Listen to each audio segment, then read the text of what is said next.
Hello everyone, back to my channel Abidas রান্নাঘরে সকলকে স্বাগত।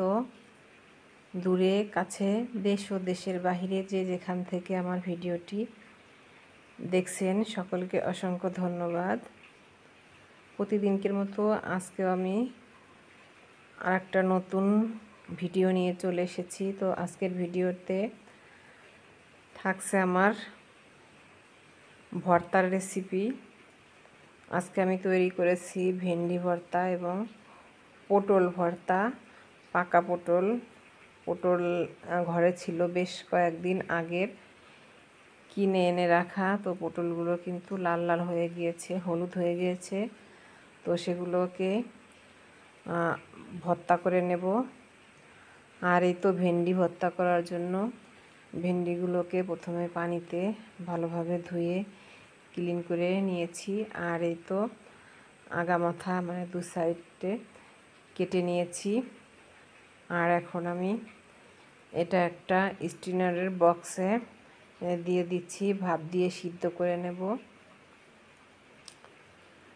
তো সবগুলো ভেন্ডি দিয়ে দিয়েছি স্টিনার বাটিতে। তো ঢাকনাটি লাগিয়ে এখন আমি গ্যাসের উপর ভাত বসিয়েছি। তো ভাতের উপরে আমি এই স্টিনারের সেটটি দিয়ে দেব। আর ভাত উতললেই ভেন্ডিগুলো কিন্তু আমার সিদ্ধ হয়ে যাবে।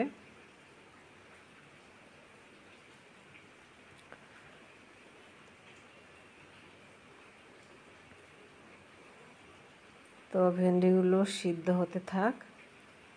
আর এদিকে আমি পটল ভর্তা করার জন্য পটলগুলোকে কেটে নেব। আর এই পটলগুলো আনা বেশ কয়েকদিন আগেরই।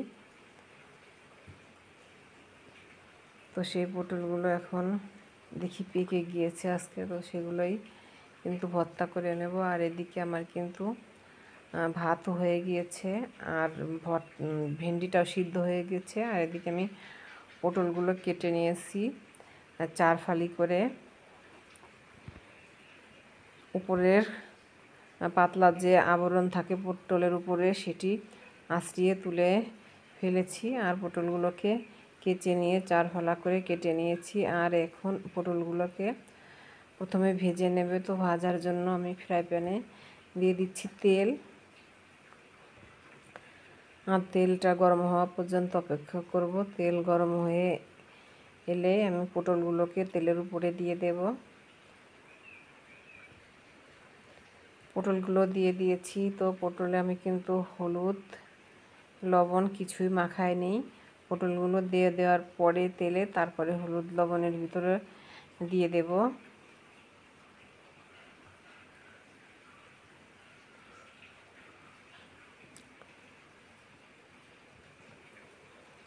তো বন্ধুরা, তোমরা যে যে আমার ভিডিও এ পর্যন্ত আমার সঙ্গে এসেছো, ভিডিওটিতে লাইক দিতে ভুলে গিয়েছো, অবশ্যই একটি লাইক দিয়ে ভিডিওটি কন্টিনিউ করো।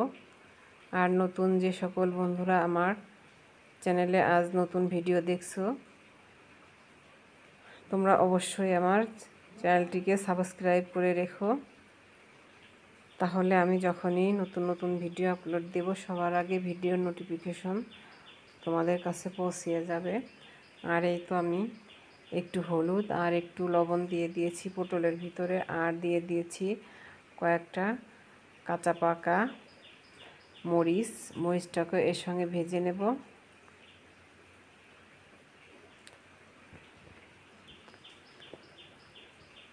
আর দিয়ে দিচ্ছি কিছু পেঁয়াজগুলোকে আমি একটু মোটা মোটা সাইজ করে কেটে নিয়েছি।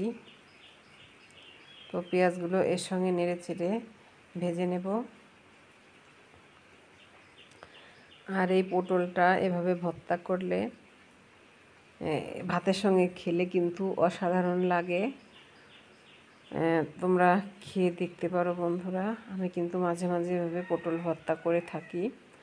তো ভাজি করার থেকে এভাবে কিন্তু ভেজে ভর্তা করে নিলে কিন্তু খুবই ভালো লাগে খেতে। আসলে রান্নার কোনো নিয়ম নেই, ধরা বাঁধা কোনো নিয়ম নেই, যে যেমন পারে তেমনটি রান্না করে। আর মেন হচ্ছে রান্নার হচ্ছে স্বাদটা। রান্নায় যদি স্বাদটা ভালো হয়, তরকারি যদি রান্না করলে খেতে ভালো লাগে তাহলেই হলো। ধরা বান্ধা কোনো নিয়ম করে রান্না করতে হয় না। আর এই তো পটলগুলো কিন্তু আমার সেদ্ধ হয়ে গেছে। আর অনেক হাজবেন্ডরা আছে যে তারা স্ত্রী রান্না করলে যদি একটু লবণ কম বেশি হয় বা তরকারিটা প্রতিদিনই ভালো হয়, যদি দু একদিন খারাপ হয় তারা কিন্তু বলেই বসে যে তরকারি আজকে ভালো হয় নাই। তা অনেক হাজব্যান্ডরাই কিন্তু এমন করে, কিন্তু এটা আসলে করা উচিত নয়। তবে আমি এদিকে খুবই ভালো আছি।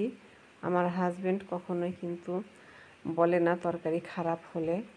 ভালো হলে প্রশংসা করে, তবে খারাপ হলে সে বলে না, সে কিন্তু চুপ করে খেয়ে নেয়। আর যদি না পারে ওভাবেই আর কি খাওয়া বন্ধ করে চলে যায়, তবে কিন্তু সে কখনোই বলবে না যে তরকারি খারাপ হয় না। কারণ সে জানে কোনো মেয়েই বা কোনো স্ত্রী চাইবে না যে তরকারিটা খারাপ করে রান্না করবে। সে কিন্তু সবাই কিন্তু চাইবে যে তরকারিটা যথাসাধ্য চেষ্টা করে সব থেকে ভালো রান্না করার।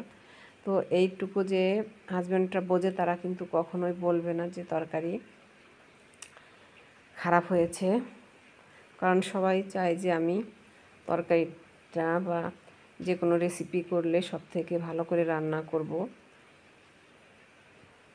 তো কারণবশত হয়তো দু একদিন কারোর খারাপ ভালো খারাপ হতে পারে, হয়তো কখনো লবণ কম বেশি হতে পারে, এই জন্য কিন্তু বলা ঠিক না। তো এই তো বন্ধুরা, কথা বলতে বলতে আমি কিন্তু পটলগুলো কিন্তু ভেজে তুলে নিয়েছি, পেঁয়াজগুলোও ভাজা হয়ে গিয়েছে।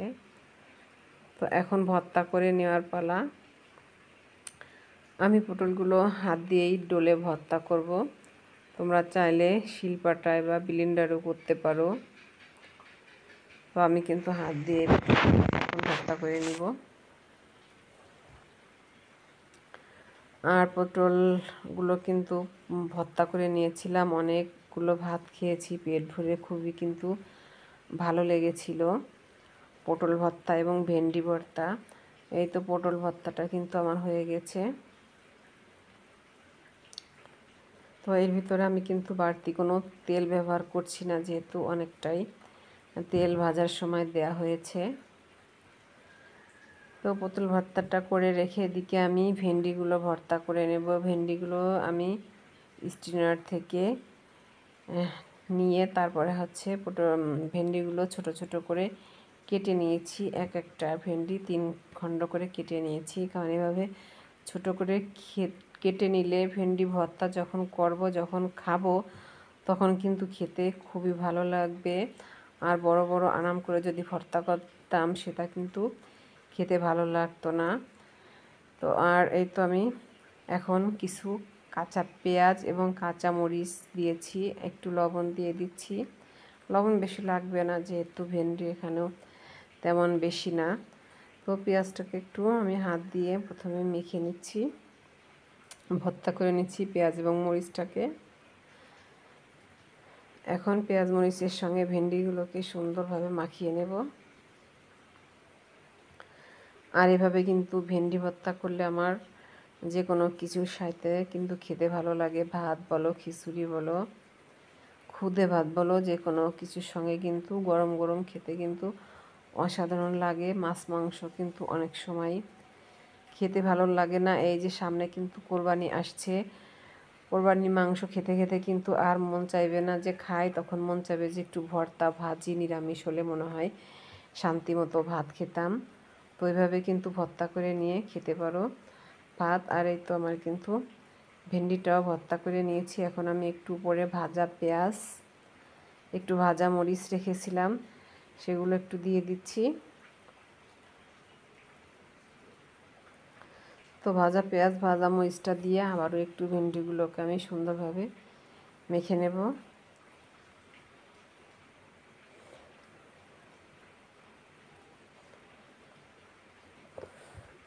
তো বন্ধুরা, আমার ভিডিওটা আজকের মতো এ পর্যন্তই। আমার ভেন্ডি ভর্তা এবং পটল ভর্তার রেসিপি দুটো কেমন হলো অবশ্যই তোমরা কমেন্ট করে জানাবে। আর এভাবে যারা ভর্তা করে খাও না, ভর্তা পছন্দ করো না, একবার হলো খেয়ে দেখবে, খুবই কিন্তু ভালো লাগে। আর মাছির কথা কি বলবো, এখন যেহেতু আম কাঁঠালের বতর, সবসময় কিন্তু মাছি ওড়ে। এই তো মাছি কিন্তু উড়ে গেলো আমার ভর্তার উপর দিয়ে, যেহেতু সব সময় আম কাটা হয়, এই কারণে মাছি কিন্তু ঘর থেকে তাড়াতে পারি না। তো এই তো আমার ভেন্ডি ভর্তা এবং পটল ভর্তার ফাইনাল লুকটা দেখো, কতটা সুন্দর কালারফুল লাগছে, আর দেখতেও কিন্তু লোভনীয়, মাশাআল্লাহ খেতেও লোভনীয় হয়েছিল। যেহেতু খাবার পরে ভয়েসটা দিয়েছি,